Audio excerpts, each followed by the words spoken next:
Welcome to Luca and Miguel. Enjoy the video. In this video, I will explain how to use TradingView charts directly within the Groww platform.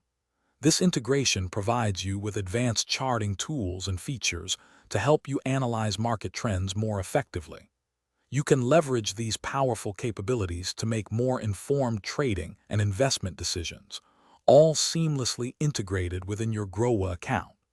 It's a fantastic way to elevate your market understanding and strategy. To activate TradingView charts, first log into your Groww account, either on the mobile application or the web platform. Then, open the chart for any stock or index you wish to analyze.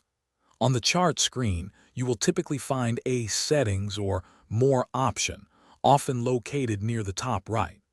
Click on this, and you will see an option to switch from the default Chart IQ to TradingView. Simply select TradingView to enable these advanced charts for your analysis.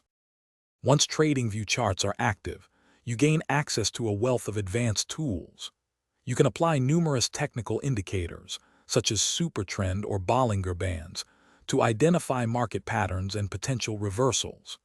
Drawing tools like trend lines, Fibonacci retracements, and brushes are readily available for your detailed analysis. You can also customize chart styles, timeframes, and even use magnet mode for precise drawing, significantly enhancing your technical analysis capabilities and insights. By using TradingView charts on Groww, you can gain deeper insights into market movements and significantly improve your technical analysis. This empowers you to make more confident and data-driven investment choices, leveraging professional-grade tools. Remember, all these powerful charting tools are seamlessly integrated and available for you to use directly within your Groww trading terminal, enhancing your overall trading experience and helping you spot opportunities with greater clarity. Thanks for watching and please subscribe. It's the best investment you'll ever make.